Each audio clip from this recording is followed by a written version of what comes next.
Welcome, LifeBlood. This is George G, and the time is right. Welcome to today's guest, strong, powerful Joe DiSanto. Joe, are you ready to do this?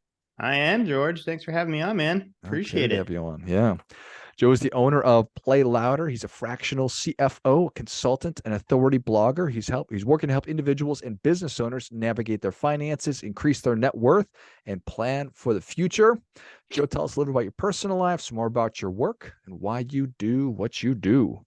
Yeah, well, what you just said is what I'm doing these days. But I really have just kind of been a lifelong entrepreneur. I like to call myself like a do-it-yourself entrepreneur. I'm like very hands-on. It's like I like school and I like learning, but like quickly I'm kind of like, you know what? We just got to go get going on this and learn a little bit along the way. I kind of kind of quickly run out on the book prep, I guess.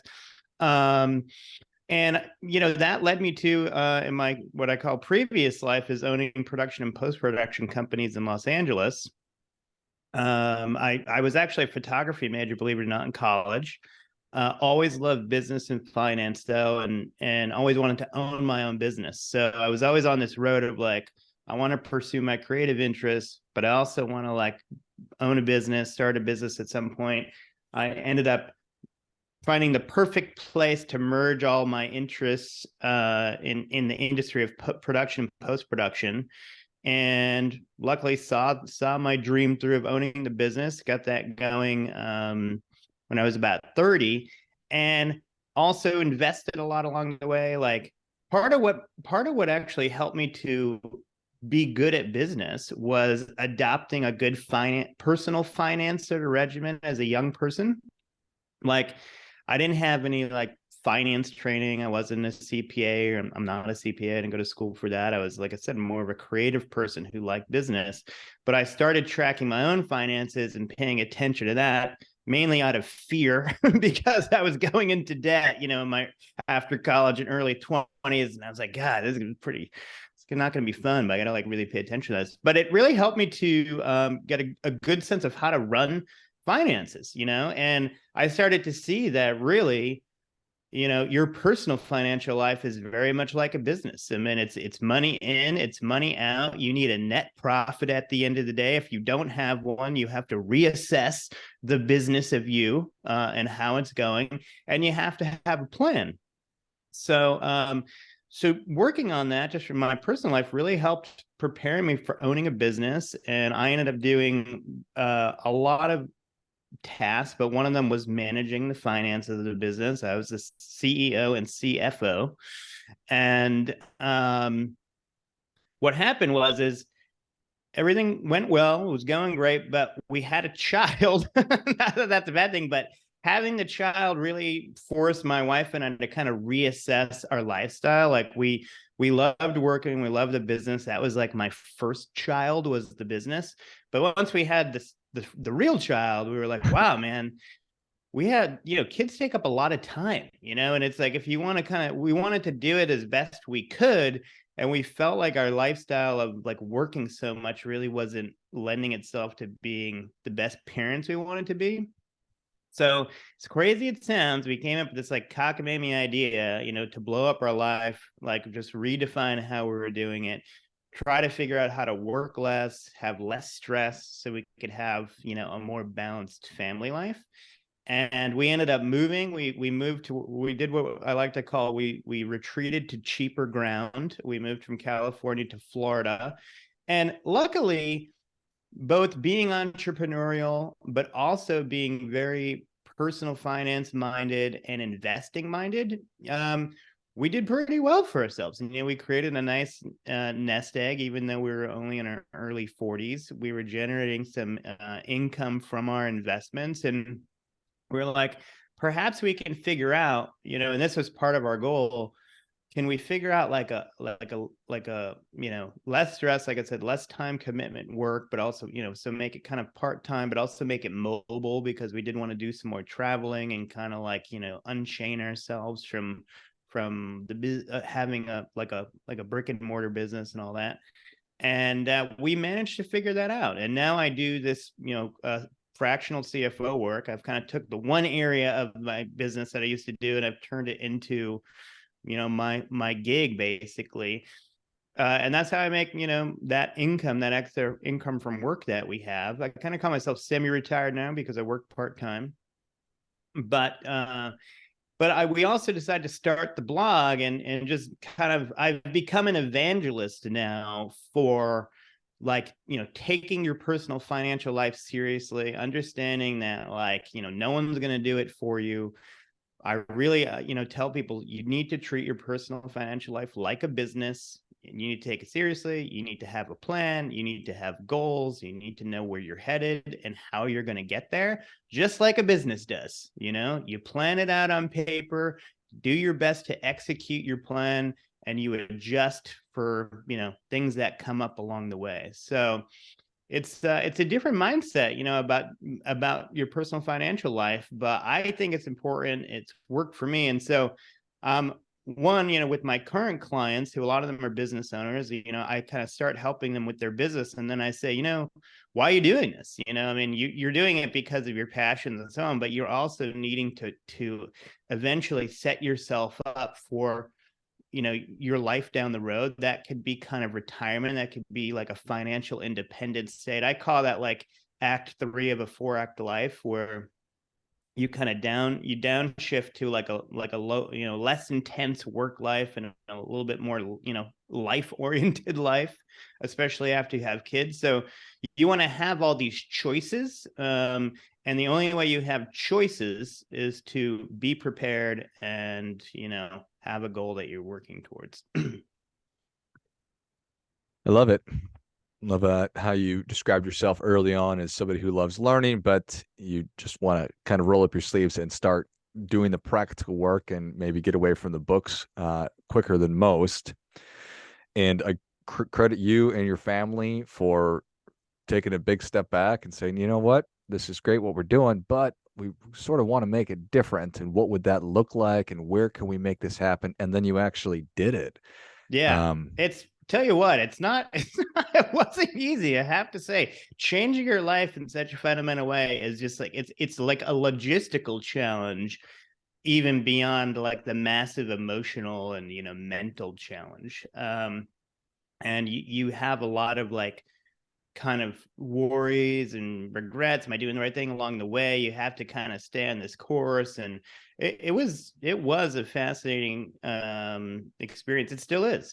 We're still living it. We're living our new life. But what kind of worked out nicely for me is when I left my business, my partners, who are awesome, they're my best friends, they were supportive, though they were sort of confused, I think, like many of people we knew, because I think a lot of people were like, you got it all figured out, I don't understand what you're doing. But they were like, hey, well, we're going to have to figure out how to like, find other people to do all the things you do. But like, what if you just keep doing the finances? Like you could do that from far, because none of them had ever really put their, the head in the finances, because I always did it. And that kind of started this, fractional CFO work. They were like my first client. And it helped me actually, to get this going, but also helped me to keep in touch with a lot of my old friends on a more regular basis. And because a lot of my other friends who own businesses, after I told them I was doing that, they were like, hey, are you doing that now? Like, would you do that for my business? Because we really need that, and I found out that there is like this niche there where it's like businesses that are not too big. Like my business clients range from like 5 to 30 employees or so. Like if you don't have a business person that's a partner, and say you just have like kind of 2 creative people that are partners or whatever, there's this hole there, and it's like they don't necessarily have enough money to justify a full-time CFO, but they really need the advice, and they need the oversight, and they need the analysis and all that. And it just created this little niche for me, to do this kind of work. So I get to keep in touch with a lot of my old friends, and through working with them, because it's funny, in Los Angeles, it's a big place. You're so busy. Like if you don't live like next door to your friends, you might not see them for like 6 months. Like it just, time goes by so fast, especially once you have kids and you're working and you're trying to keep up with all that. I luckily actually two of my three business partners, we all lived in the same area of Los Angeles in El Segundo. So we actually did hang out a lot, even outside of work. And the other one wasn't too far in Culver City. But some of my friends like were on the other side of town, and it's like I almost talk to them more now in some ways, sometimes I think, which is kind of funny. And then COVID happened, and it did put like, this idea of like being far away and still working together, like very normal. So it's kind of interesting. But prior to COVID, what we were doing was very novel. We were like working, living in a less expensive area, not living anywhere near where we were working and working remotely. And like the fact that we had figured that out for that time of like 2018, people were like fascinated by that. They're like, wow, you could do that. And at that time, my Florida is like not the cheapest real estate place in the world anymore either, but our town actually was quite reasonable when we moved here in 2018. Like compared to El Segundo, the same house with the same amount of land in like a similar kind of area was probably about 1/4 of the price it was in El Segundo. Probably that's a little bit, that disparity has been changed a little bit. Maybe it's more like a third actually, because both markets have gone up significantly, but like real estate prices in our particular town have nearly doubled, since 2018, which is bananas. Yeah, there are so many different factors, the logistics, the mental, the emotional challenges that go into that, but creating a plan. That's Yeah. sort of that is well, that's not the first step. What is the first step? Just figuring out what it is you really want, creating that vision. Yeah, and it's I would say absolutely, and that's not that different than the long-term planning of like whether you want to call it retirement or financial independence or whatever. You do have to figure out first, like, where do you want to go? What is the destination? Like, it's hard, and then you make this sort of plan to get to your destination. And that's completely how I like frame a lot of the work I do when I do like coaching with individuals. And I actually even have like a course, like a free and a paid course called the Financial Independence Roadmap. And step number one is saying, in 10 or 20 years, where do I want to be? Like, literally, do I want to be in like town I'm in? Do I want to be in a less expensive town? Do I want to be in Europe? Do I want to be in South America? What do I want to be doing if I didn't have to work today in the way that I'm working? What would I choose to do? Because the truth is, doing nothing all day is no fun. So maybe you want to volunteer, maybe you want to, still work for money, but not be under so much stress or whatever. And you figure out what that kind of looks like, and then you eventually put a number on that, and you go, okay, how am I going to achieve that number? And the move, not all that dissimilar in that we're like, okay, what do we want out of this next phase of life? We want to work less, we want less stress, we want more flexibility in our work, we want lower overhead so we don't have to work as much, and my wife could be full-time mom while our kid was young, instead of us both working. And then we're like, okay, like how much would that cost, in a less expensive area? And then we're like, okay, well, if we have this amount of money coming in from our, cash flow from investments in real estate, how much more money would we need? And they're like, okay, well, how could we make that? And it's like, it's all quite simple, really, but none of this is complicated math. It's basic stuff, but it just takes some thinking and more specifically setting some time aside out of your busy life to like just put it on paper and go, okay, we have a goal now, we need to make the roadmap, let's make that map, and then let's get on that journey, basically. Yeah. It's it sounds simple and it's not overly complicated, but it's so hard to It do is. that. It's It so is. hard and it's for all those reasons you're talking about. It's I think the the it biggest reason people don't do it just in life in general, like not, setting aside making a big life change, because that's like its own little category of journey, but it's just time and interest. I look at finances kind of like I look at people's hobbies, like Some people are into personal finance, like I am, as it turns out. And I'm lucky that that's an area of life that like I would, I enjoy spending time working on. Some people like to exercise all the time, and they're lucky because that helps them with their health. It's like a 2-for-1. Uh, I ironically really don't like doing exercise at all, and it's like a super chore. So I kind of say to people like, one, you're pressed for time, in this busy world, especially once you have kids. And if you don't have that much interest in it, it's just like so easy to put, to the wayside, just, be like, I'll get to it. I know it's important. It's very much like exercise. You're like, I know it's important. I know I got to do it. I know it's for my own good, but like, it's just so hard and I just don't feel like doing it, when I have the time. So getting over that is a really important thing. And I do kind of individual coaching with people. A lot of the people that I do that with, they call me and they're like in their 40s and they're like, I've been putting this off and now I'm starting to get stressed that like maybe I haven't put enough time to it and I'm behind and I don't know what's going on. And I got kids and they're like 8 and the college is coming, you know what I mean? And it's just like, ah, and it's very stressful, so I try to like help people kind of get set up. I mean, it does require some effort, just like exercise. It's like financial fitness. You got to do a little bit of the homework and do and keep track of your stuff and have a plan. But I help people, kind of stay accountable to getting set up to track their finances, creating a plan, and then like checking in with them that, okay, like I'm keeping up with my exercise.